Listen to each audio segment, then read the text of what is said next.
J'espère que vous allez bien. Aujourd'hui, on va principalement parler des blessures qui prouvent que vous souffrez, que vous avez été traumatisé dans votre enfance. On va principalement parler de ça aujourd'hui afin que vous puissiez exactement savoir pourquoi est-ce que vous souffrez, qu'est-ce qui fait en sorte que depuis autant d'années, vous n'arrivez pas à avancer. Ce sera principalement le sujet d'aujourd'hui. OK? Et pour ce faire, je vais évoquer beaucoup de causes, beaucoup de conséquences et je vais aussi donner des solutions. Je me prénomme Gwen, thérapeute spécialisée en blessures de l'enfance et traumatisme émotionnel. Et j'aide principalement ces personnes-là qui donnent sans jamais en recevoir, qui se vident pour les autres, à être en paix avec elles-mêmes, à vivre avec la paix intérieure et surtout à être heureuse, sans passer par des années de thérapie et sans frustration. Donc, ceci étant dit, on va directement commencer par le premier signe qui prouve que dans ton enfance, tu as été traumatisé. Et le premier signe qui prouve que dans ton enfance, tu as été traumatisé, c'est principalement parce que dans ton enfance, il y a un truc de précis, de concis qui s'est passé. C'est que dans ton enfance, te voici. OK? Et voici les personnes qui t'entouraient dans ton enfance. Ça, ce sont des personnes qui t'entouraient. Tu étais obligé dans ton enfance d'être parfaite. Donc, je vais mettre PER en anglais perfect. Tu étais obligé d'être parfaite pour faire plaisir aux autres. Une fois que tu n'étais pas parfaite, tu n'avais pas l'amour que tu souhaitais avoir. Du coup, dans ton enfance, du fait que les personnes qui t'entouraient n'avaient pas de ton temps, ne t'accordaient pas l'attention nécessaire, l'affection nécessaire, tu étais obligé de faire des choses au top des tops. Parce que si tu ne te comportais pas comme ça, les autres devaient complètement t'ignorer. Et vu que chaque être humain, la seule chose dont il recherche, c'est juste le bonheur, juste être heureux, juste être épanoui, toi, la seule chose que tu voulais, c'était juste être écouté. Et pour être écouté, il fallait que tu mettes en avant la peur d'échouer, parce que beaucoup de personnes ont la peur d'échouer. Il fallait que tu mettes en avant la peur d'échouer. Pourquoi? Parce que cette peur d'échouer-ci te poussait à chaque fois à être au top des tops. La plupart des personnes ont grandi dans ce concept si vous avez à chaque fois peur de faire des choses, peur d'échouer, peur de ne pas être à la hauteur. Et vu que tu as grandi dans un concept comme ça, alors automatiquement, en grandissant, ce qui s'est passé, c'est quoi? C'est que vu que tu avais peur d'échouer, alors par conséquent, tu avais peur de faire des erreurs. Et vu que tu avais peur de faire des erreurs, automatiquement, tu étais toujours là en train de te poser les questions. Comment est-ce que je vais faire pour quand même? La seule façon, l'un des seuls moyens, l'une des seules possibilités que toi, tu avais enfant pour te faire aimer, accepter, pour qu'on puisse te considérer, c'était tout simplement la peur d'échouer. Tu étais obligé de mettre ça en avant pour qu'on puisse t'aimer. La preuve. Qu'est-ce que toi, tu faisais enfant pour que tes parents t'aiment ou bien pour que tes parents t'accordent un peu d'affection, d'attention, d'amour, de considération? Qu'est-ce que tu étais obligé de faire? Tu étais principalement obligé de faire ce qu'ils attendaient de toi. Et qu'est-ce qu'ils attendaient de toi? Ils attendaient de toi que tu n'échoues pas. Et pour ne pas échouer, automatiquement, tu dois être la meilleure. Et lorsque on grandit dans un concept où on doit toujours être le ou la meilleure, on ne s'autorise pas à être soi-même. En d'autres termes, tu n'étais pas autorisé dans ton enfance à être toi-même parce que tu n'avais pas le choix. Tu étais constamment obligé d'agir comme tes parents voulaient que toi tu agisses. Et c'est l'une des raisons principales qui te pousse aujourd'hui à être perfectionniste. La plupart des personnes qui ont grandi dans un contexte pareil, elles font tout. En fait, de façon générale, elles sont perfectionnistes. Pas parce qu'elles le veulent, hein, mais parce qu'elles n'avaient pas le choix. Du coup, s'il y a une seule chose principale que vous devez retenir au fur et à mesure qu'on va continuer, c'est que toutes ces personnes-là qui font tout au quotidien, OK, pour être perfectionnistes, ce sont des personnes qui, dans leur enfance, on ne les a pas valorisées. Généralement, c'est ce que vous voulez bien regarder dans les moindres détails. Vous allez vous en rendre compte qu'on vous a beaucoup ridiculisé. On vous a beaucoup fait croire que vous ne servez à rien et que vous ne valez rien. En fait, vos parents vous aimaient principalement lorsque vous faisiez des choses dont ils attendaient de vous. À partir du moment où vous ne faisiez pas les choses dont ils attendaient de vous, alors automatiquement, vous ne receviez pas d'amour. Et chaque être humain veut se sentir aimé. Chaque être humain veut se sentir valorisé. Et vu que ce n'était pas le cas chez toi, bienvenue la souffrance. Bienvenue les malentendus. Bienvenue la douleur. Bienvenue un tas de choses. Et si aujourd'hui, tu as peur, non, écoute bien, si aujourd'hui, tu as principalement peur de passer à l'action, de faire des choses, d'être là pour toi, de faire des choses qui sont capitales, nécessaires, importantes pour toi, c'est tout simplement parce que tu as peur d'échouer. Lorsque tu étais enfant, tu faisais des choses et tu échouais, on te punissait.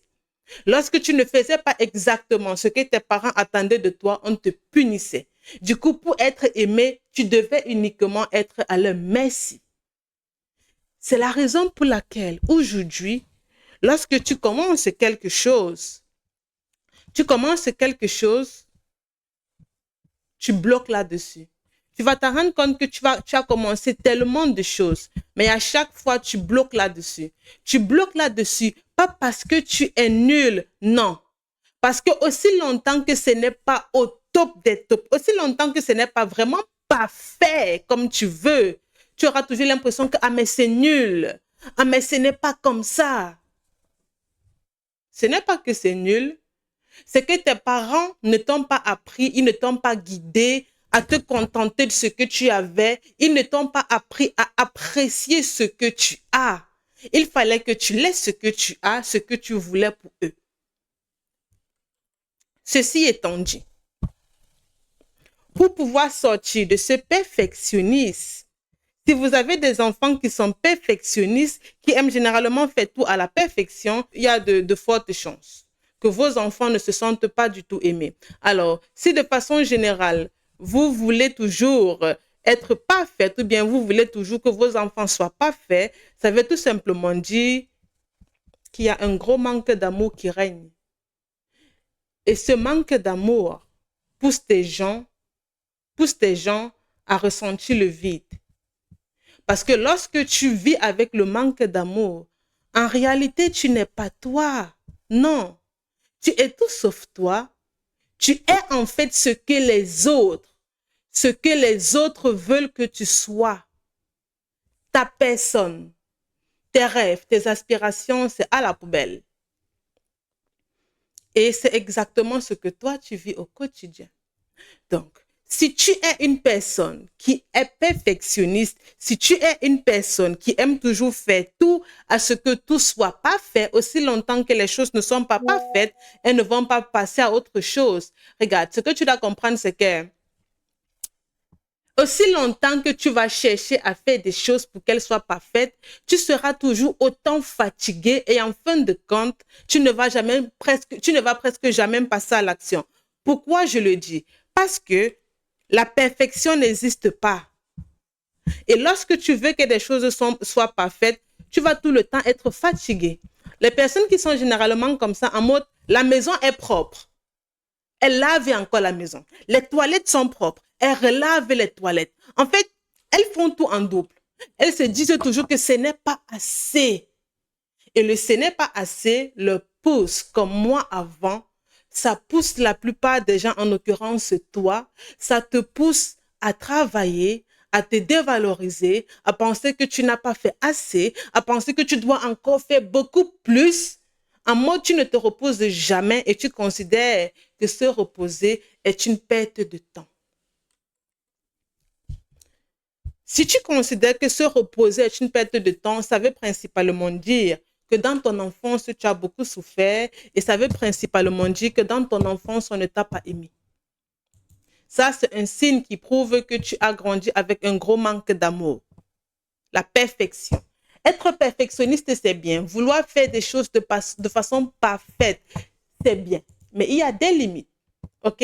Il y a vraiment des limites à mettre en place. Sauf que la plupart des gens ne font pas appel à ces limites-là. Par conséquent, chaque jour, au quotidien, elles s'épuisent, à n'en point fini, elles s'épuisent, elles s'épuisent, elles s'épuisent. Et puis, à un moment donné, elles disent, non, ça n'a pas fonctionné pour moi. Ce n'est pas que ça n'a pas fonctionné pour toi. C'est juste que tu penses que tu es assez nul pour ne pas avoir la possibilité de faire des choses qui sont bien pour toi, pas pour les autres. Il faut qu'on arrive à 5K. Pas pour moi, si vous trouvez que ce que je dis est intéressant. Le prochain signe qui prouve que vous, dans votre enfance, vous avez été principalement affecté par ces blessures de l'enfance. En l'occurrence, les traumatismes. OK? Parce qu'aujourd'hui, on n'est pas focalisé sur une blessure bien précise.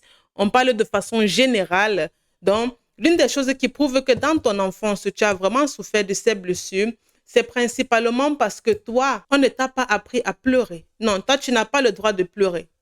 Tu peux tout faire, sauf pleurer. On revient dans ton enfance, OK? Lorsque tu étais enfant, qu'est-ce qu'on te disait? On ne pleure pas. Tu n'as pas le droit de pleurer. Si je t'entends ouvrir ta bouche, je vais te donner une raison de pleurer. Ce sont des signes qui prouvent que tes parents étaient traumatisés. Et du coup, ton parent en question t'a transmis ces traumatismes. Et c'est la raison pour laquelle aujourd'hui tu vas mal. Parce que lorsqu'on apprend à un enfant, lorsqu'on lui dit, hey, toi, tu n'as pas le droit de pleurer, l'enfant grandit avec une croyance comme quoi pleurer, c'est une faiblesse. L'enfant se dit, je n'ai pas le droit de montrer ce que je ressens. Je n'ai pas le droit de montrer qui je suis. Je n'ai pas le droit d'être moi. Je n'ai pas le droit de faire ce que je veux. Et lorsque tu grandis dans un concept comme ça, tu vis la vie de tout le monde sauf toi, ta propre vie. Comment est-ce que tu veux faire pour être heureux avec tout ça? Ce n'est pas possible. Non, regarde, tu ne peux pas être heureux avec ça. Tu vis aujourd'hui parce que tu as des émotions. Et en passant, pour des personnes qui sont hypersensibles, sachez que le simple fait que vous pleurez devant un film, devant une série, face à la situation d'une autre personne, c'est normal. Et si aujourd'hui, dans votre vie, vous vous empêchez de pleurer, vous ne vous autorisez pas à pleurer, c'est parce que dans votre enfance, on vous a fait comprendre que pleurer est une mauvaise chose. En d'autres termes, hein, ton parent pouvait te taper, te bastonner, on va dire ça comme ça. Mais en mode, il ajoute ceci, si tu tentes d'ouvrir ta bouche, à ce moment, tu comprends que tu es mort dans le film. En fait, tu comprends que si je pleure, oh, je suis cuit. En fait, c'est plus que le cimetière. Parce que ce qui va suivre. Ah, en tout cas, tu es mieux placé. Raconte-moi en commentaire. Tu es mieux placé pour savoir. Et c'est ce que beaucoup de personnes vivent. Et c'est ça exactement qui pousse les gens aujourd'hui à être hypersensibles. Dans mon coaching de groupe, une femme a laissé un message hier ou avant-hier où elle me demandait ceci, comment gérer l'hypersensibilité, comment guérir de l'hypersensibilité.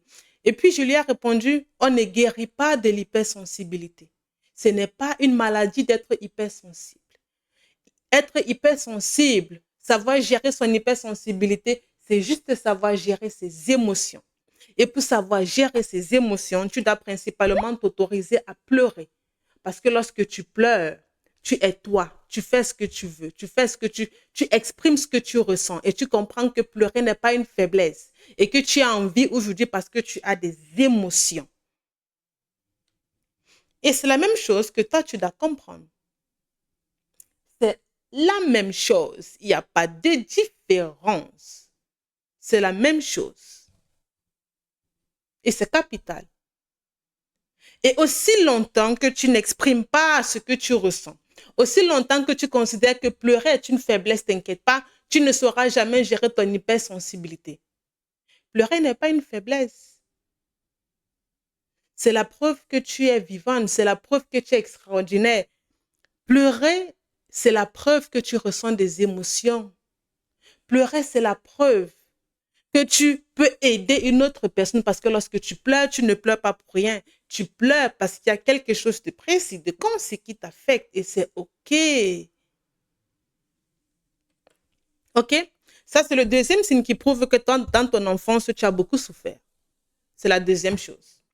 La troisième chose qui prouve que tu as été principalement maltraité ou bien traumatisé dans ton enfance, c'est qu'on t'a beaucoup humilié. L'humiliation. Toi, on t'a énormément humilié dans ton enfance. Est-ce que je mens? Non, dis-moi, je me trompe? Est-ce qu'on ne t'a pas humilié dans ton enfance? Les gens se sont énormément moqués de toi. Beaucoup, massivement. La preuve. On va prendre un exemple. Vous savez, moi j'aime beaucoup les exemples. J'aime beaucoup les exemples. Ça va vous permettre de comprendre beaucoup de choses. Est-ce que vous vous rappelez dans votre enfance un moment précis où vous aviez osé dire que vous alliez mal et on s'est moqué de vous?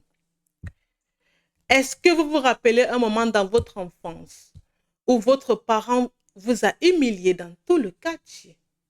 Non, est-ce que vous vous rappelez dans votre enfance un événement où à l'école ou bien avec vos amis, vous avez vécu des situations assez bizarres et vous êtes allé raconter à vos parents, ils ne vous ont même pas soutenu? Manque d'amour. C'est pour ça qu'aujourd'hui, tu souffres. Et c'est pour ça qu'aujourd'hui, tu fais tout pour éviter les conflits. Parce que tu ne sais pas comment te défendre. Et lorsque tu essayes même de te défendre, on dit que tu en fais de trop. Lorsque tu parles à voix basse, on dit que tu cries.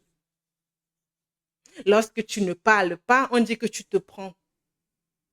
Lorsque tu t'éloignes, on dit que tu es arrivé. Lorsque tu es gentil, les gens abusent de ta gentillesse. Mais lorsque tu ne donnes pas aussi, on dit que tu es méchant. En fin de compte, tu ne sais pas où te situer. C'est une preuve que dans toi, ton enfance, tu as été vraiment traumatisé. Et on va guérir ça ensemble. OK? Donc, restons d'abord sur l'humiliation. Cette humiliation que j'ai écrite là. Vu que dans ton enfance, on t'a beaucoup humilié, les gens se sont beaucoup moqués de toi. Du coup, tu as grandi avec ce qu'on appelle la honte.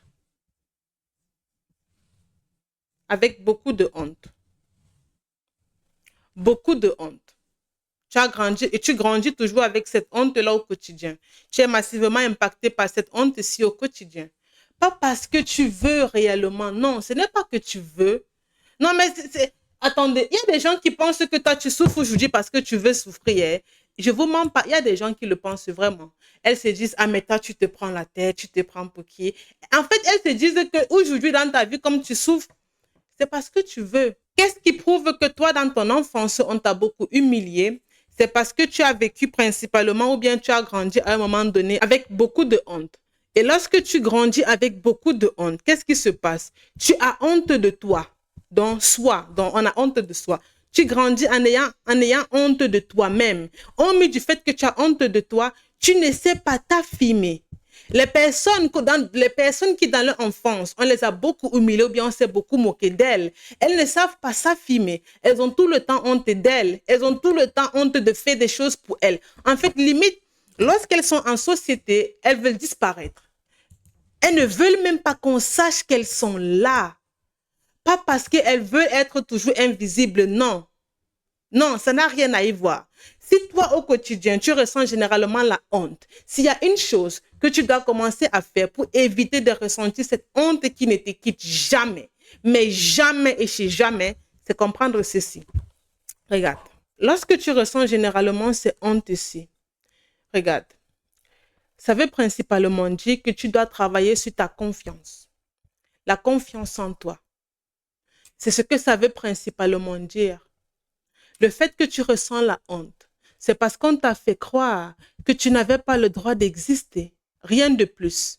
C'est uniquement à cause de ça. Mais tu sais quoi? Tu es là et je suis fière que tu sois là parce que tu as le droit d'exister. Généralement, je dis ceci, que ce soit en coaching de groupe ou bien en coaching privé. Je dis ceci, ici tout le monde a son mot à dire. Tout le monde compte et tout le monde est important.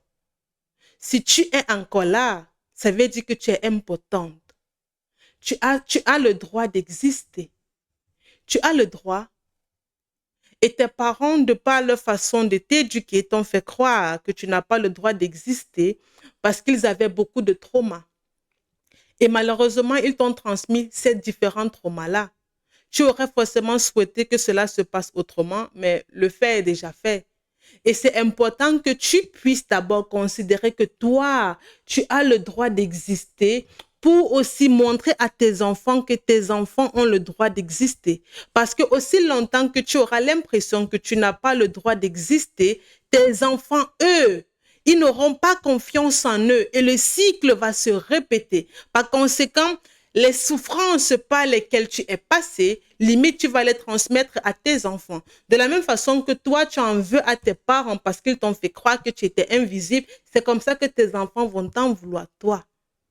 Tu vois, c'est juste une façon de te faire comprendre que tes parents, ils ne l'ont pas fait pas parce qu'ils te détestaient forcément. Ils pensaient qu'ils faisaient bien, mais ils faisaient mal. Donc, c'est à toi de, on appelle ça quoi, de briser le cycle. C'est à toi, tu dois juste briser le cycle. Ça ne doit plus se répéter et c'est à toi de faire des choses. OK? Parce que la honte que tu ressens, on appelle ça la honte toxique. C'est généralement comme ça qu'on appelle ça en psychologie. La honte toxique dans le sens où, la honte toxique dans le sens où quand tu as honte de toi, tu as honte d'exister, tu as honte d'être là. Et du coup, le fait que toi-même, tu aies honte d'exister, ça devient toxique pour toi. Ça devient très toxique. Et si c'est que tu as honte d'exister, cela devient toxique pour toi. Par conséquent, manque de confiance, manque d'amour propre, manque d'estime de soi, manque de considération. En fait, tu n'as même plus goût à la vie. Tu ne te sens plus à l'aise en société. Ça englobe tous ces facteurs-ci. C'est pour ça que c'est toxique. Parce que manque de confiance en soi. Lorsque toi-même, tu n'as pas confiance en toi, OK? Lorsque toi-même, tu n'as pas confiance en toi, qu'est-ce qui se passe? Tu es toxique pour toi-même. Être toxique, c'est avoir des comportements qui vont détruire ta propre santé mentale.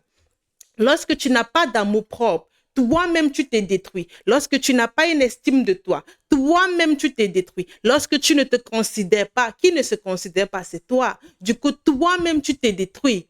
C'est pour ça qu'on parle de honte toxique.